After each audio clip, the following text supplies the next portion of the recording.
everybody, and welcome. I am excited that you are here, and I'm also excited to introduce my guests today, Andrew and Jay Huff. Now, Andrew is writer and director, and Jay is the CEO and producer of their company, Huff Media Productions. And let's bring them on right now.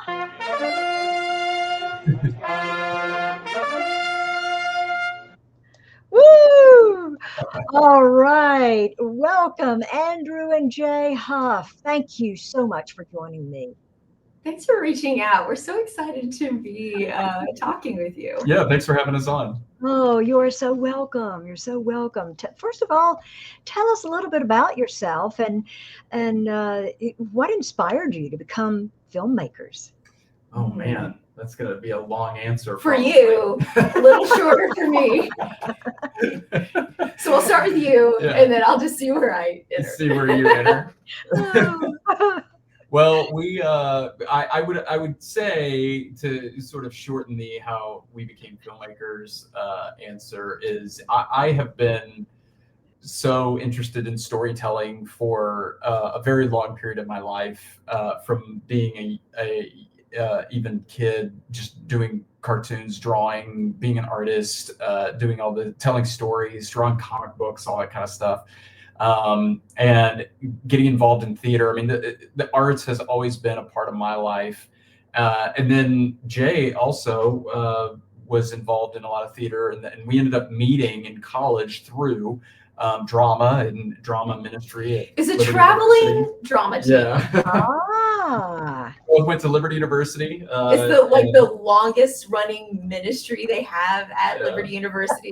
Traveling drama team, and we would take plays to churches all over pretty much the Eastern US. But it was a lot of hard work, and it was a lot of travel, and so it was not the glamorous side of it. I think it's funny you didn't talk about how you used to make movies as a kid. Well, yeah, I mean, when I was a kid, my dad brought home a mini DV camcorder, and we had PCs in our house because of his job and what he did, and we just as kids tried to figure out how to film things and then digitize them and tell our own goofy stories and all that kind of stuff. Talking like kids used to do that. I know, yeah, totally. It was a completely unique experience. Yeah. And so, but kind of fast forward, essentially, we got married out of college, and I ended up actually going into seminary and then going into church ministry for about a decade. So for a while, we were really sort of living a pastor's wife kind of life. I was still doing storytelling, and I was in, I just had these skill sets of media, and so in church work, especially when I was doing youth ministry, and you do a lot of video production in youth ministry. Yeah. So kids love videos. Yeah, so videos are great to do. So I was doing a lot of that. Jay was, even though she was a stay-at-home mom and raising our kids, she was also doing audiobook narration, and we would work together on live performances at our church of Christmas pageants and different things like that. So we were always just constantly involved in the arts together. But in terms of pursuing this sort of the path that we're on right now, it was just one of those, the Lord just being open to what the Lord was doing in our lives, and sort of taking these steps outward from ministry into working in a corporate world first, still doing media production and still being a part of media production in the church world, but from the opposite side now, because I went to work for a company called Igniter Media, which does media production for a lot of churches. And so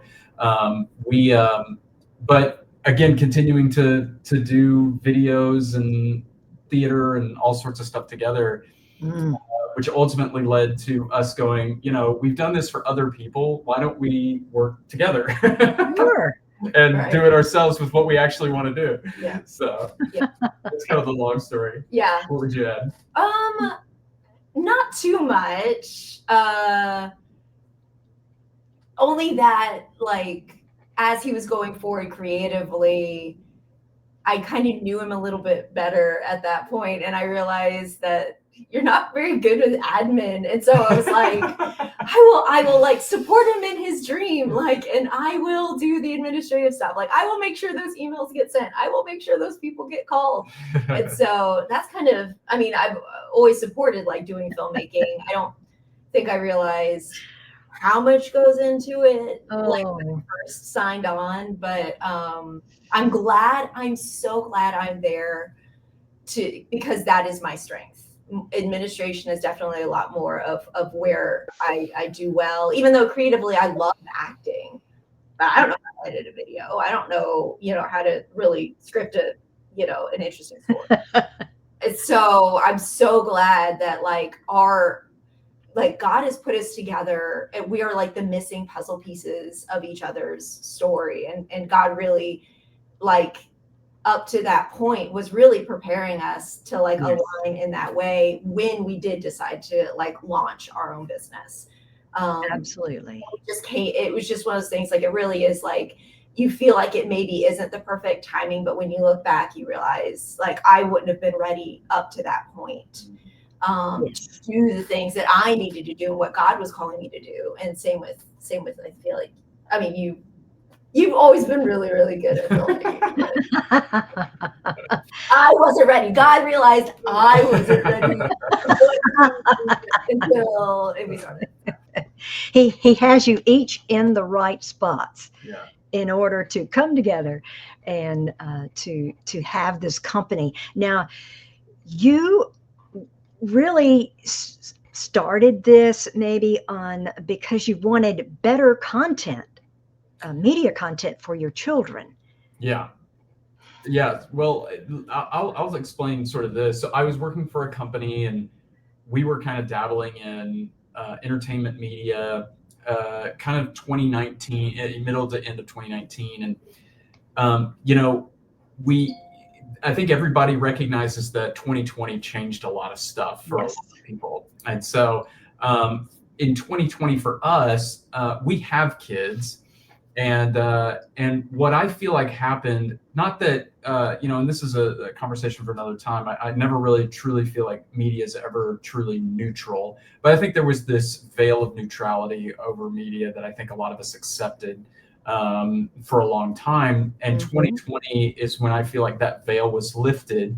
And we really saw what was happening in not just entertainment, but in particular entertainment directed at children. And that's where we as parents started really evaluating the media that was out there and the entertainment that was out there for our children, and recognizing, hey, wait a minute, it's not just that there's some questionable stuff in here. There's some really dark, very sort of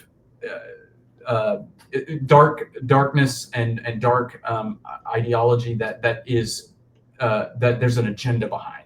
It is truly targeting children to try to capture them. And we just were we were for me, it's okay, if you target me and you come after me and you try to put stuff towards me, that's one thing. If you target my children, that's when I pull the sword out of the sheath and go to war. Yeah. Because obviously we have kids, we love our kids, but we've worked in children's ministries and stuff like that, and just recognize how valuable children are in God's lives, and just go, no, we're not going to stand for that. So yeah. I don't know if you add anything. Yeah. Oh man. Well, how do you choose what stories to tell and projects to pursue? Well, I think our company motto is that we like to tell exciting stories with eternal truths, and it's always going to have an eternal truth behind it, because we are Christians. We believe in God and his eternal story and how we are all part of it. And here's the thing. I think that's what makes us different. I think that's why we can tell good stories, is because we know the ultimate best story. We know the epic story of the lostness of what humans have done, and how God sent a rescue plan. He sent Jesus, and now, and he's going to come again. And so we have that hope, and we have these eternal values that we can like cling to and write about. And I think that's why you're finding so much of the content right now, the hopeless content, even in when you look at Superman coming out, which maybe is dating this video, but with Superman coming out, it almost feels hopeless. These other stories that Hollywood and these big studios are putting out, they don't have a lot of hope in them. They don't have these storylines of you can believe in a savior. There is hope. It's always, hey, there's this hero, but he's flawed and he's going to disappoint you, and we're all sad. and so it's like you've lost the magic of the story that is within all of us that really our heart clings to.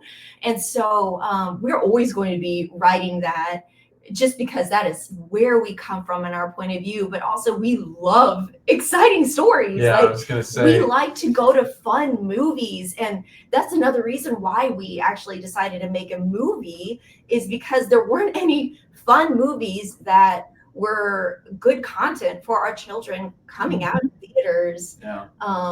And what I was going to say about that exciting stories part, because I think you nailed it with Eternal Truths, right? Is that this is one way that I've thought about it, is I look back on when I grew up and the movies that I watched as a kid. Yeah. And I share those movies with my kids because they're so much fun, And so we're watching old movies and I'm showing them, and some they don't get behind as much, but others they're like, oh my gosh, that was great, And so what I've thought about a lot is for my kids, and we have a couple of older kids now. We have 4 in total, but a couple of my older kids are, reaching that later high school years thing. So we're looking at colleges, and they're going to start, entering into different stages of life. But I've thought about how when they get older and they start having their own families and then they have kids, what are the movies that came out when they were that age that they're going to go back and go, right, watch this, was so great. Yeah. And I just was looking around going, there's none. I mean, none. Or very little, very few. And that's not to say that there's not a place for a lot of the Christian movies that have come out, especially over the past few years, as much as they're very often driven by kind of more adult centric themes, and looking at real life issues, or showing real life stories and all that kind of stuff. And there's obviously a place for that, but there's this massive gap of movies that are just fun, that are just entertaining, Right. the family just enjoys, but then has those eternal values, like Jay was saying, that reflect the greater story that we see and that has been put inside of us. Yeah. So. Right. Well, you're working on one now, Connor Webtective. Yes. Tell us a little bit about that. I've got a short clip, but sort of set us up a little bit. Yeah. So when I was working with this other company that we were kind of dabbling in entertainment media, they were looking to create some kids content, and so I created the series Connor Webtective with them, and we were looking at doing the series, and we ended up doing it as a sort of short form episodic that was a little bit more teaching focused, but had that I love mystery stories. I love detective stories. Grew up on a lot of detective shows and movies and stuff like that. Me too. And so I was like, it'd just be fun to do that for kids. Very Nancy Drew, Encyclopedia Brown, like that kind of character and world.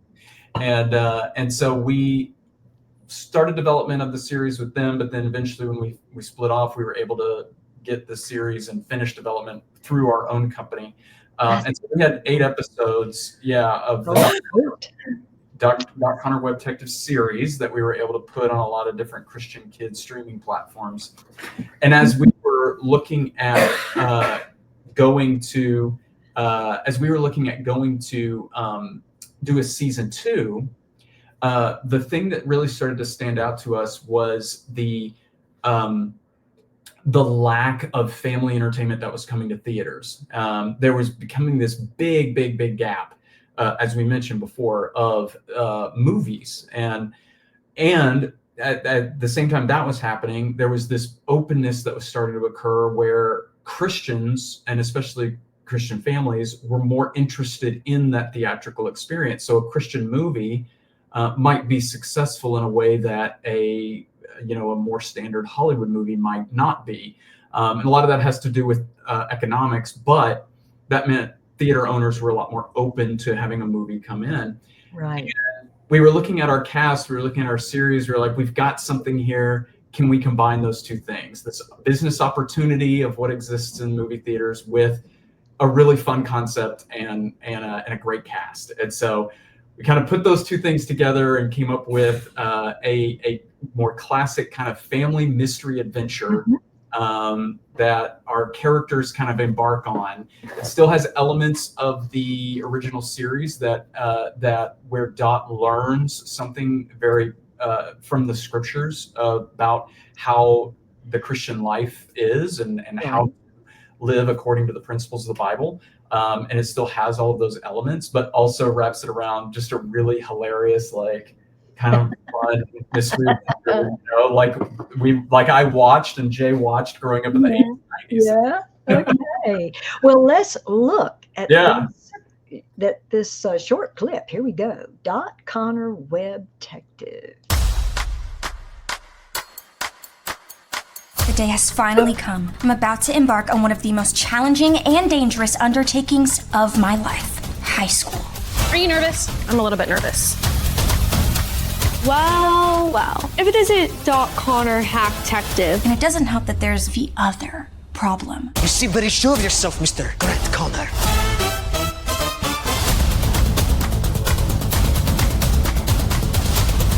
I feel a mystery coming on.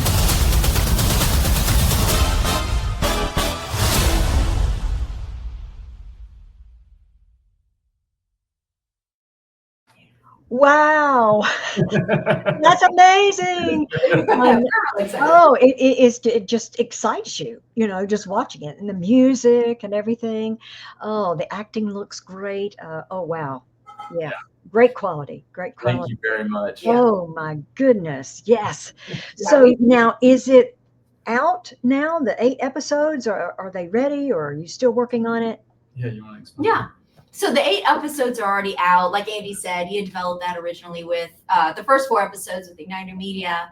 And actually, one of the really fun things that happened in the story of our company is, a few months after we had started, they called us and asked if we wanted to buy it out from them, like everything, down to the paint cans. Ooh. Yeah, so we bought those 4 episodes and we finished the other final 4. This was back in 2022. So the original series launched in October, I think.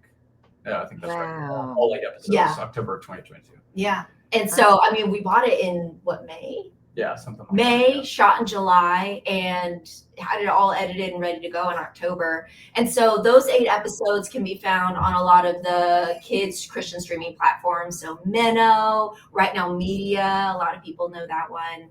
Yippee, which is a really fun partner. And then if you don't have access to any of those, we also have it on YouTube.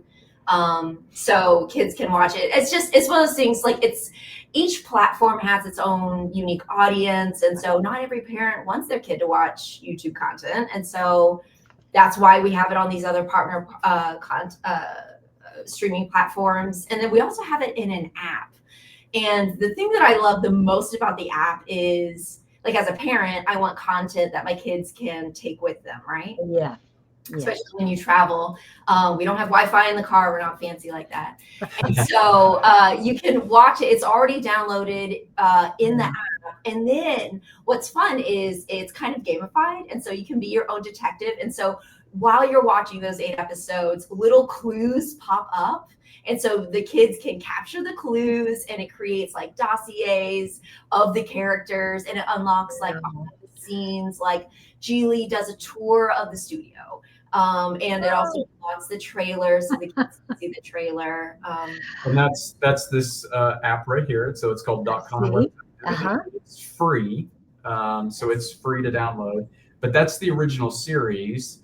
And so people can already be introduced to the character in the world. The movie is a brand new story. So the movie is hopefully, and all signs are pointing to we can probably get this done.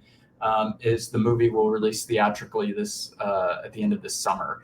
And so brand new story, brand new adventure, same characters with some new ones added. I like that you were like different ones, and I'm like same ones. Yeah. So it's going to just continue on and on. Yeah. Well, one of the things that we kind of see is, for us, it was super important to really really be open to not just creating one thing and then hoping that that one thing sort of finds the audience, because when you're independent like we are, it's a lot harder to do that because we don't have the platforms that larger sort of corporate driven entertainment has. And so for us, it was like, well, let's make the series. Well, let's make the app. Well, let's make a movie. We're looking at creating .Connor books.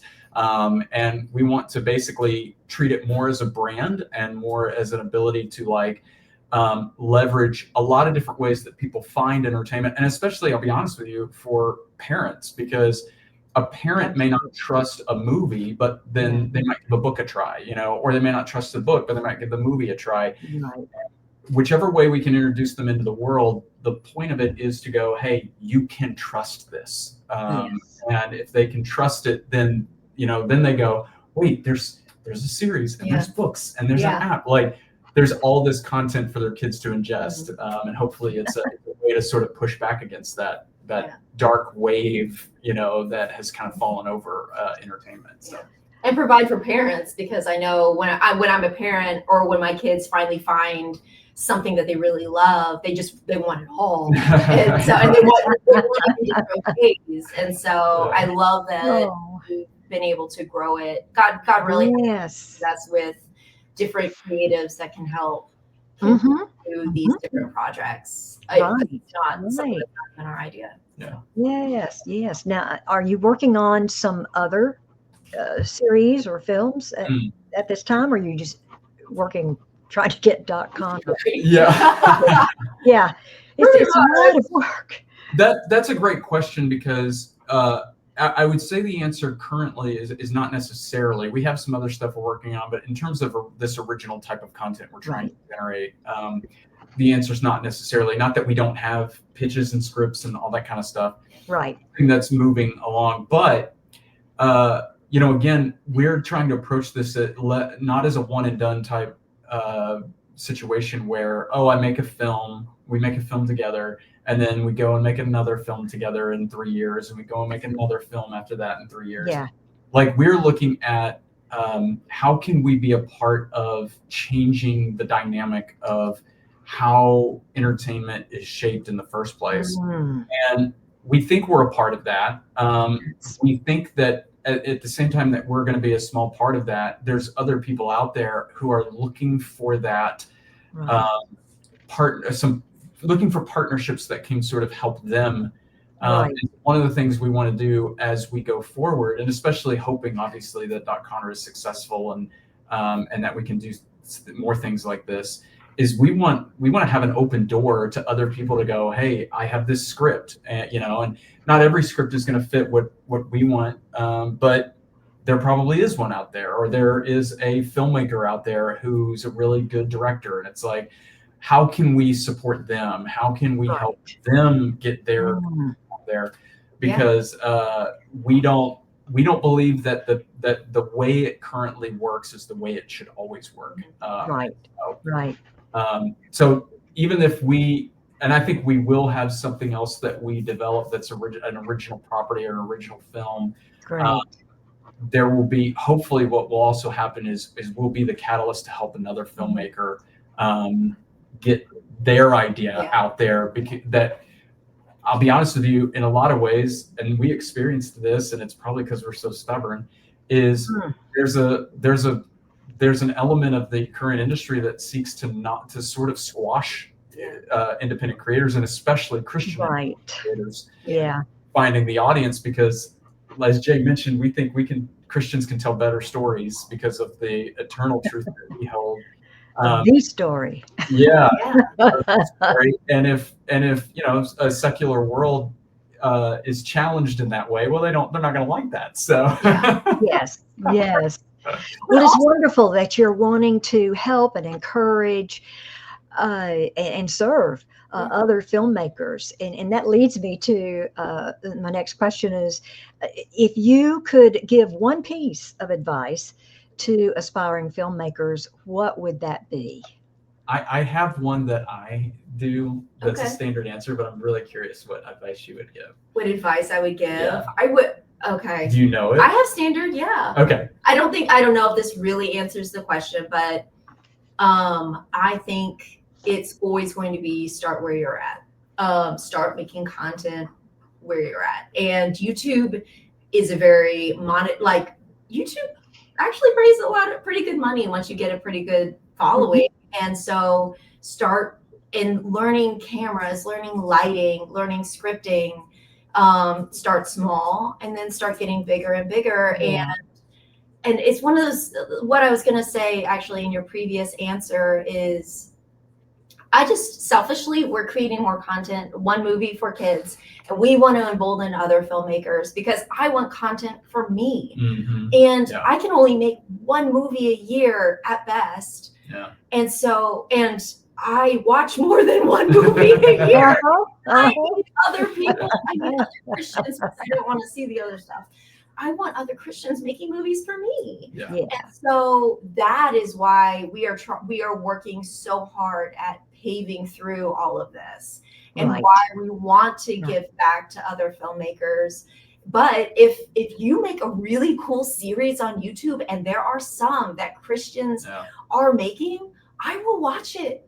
And that's a great place to put your content. So just because you don't have like a cool camera or a camera team or $100 million to make a film. Yeah. Okay, it wasn't that much, but Yes. like have that. Like you can still start making content now that other Christians can hopefully find, and like we can all start having better stuff to watch. Yeah. Wow. So that's my advice. Yeah. Yeah. I don't know if that was Yeah.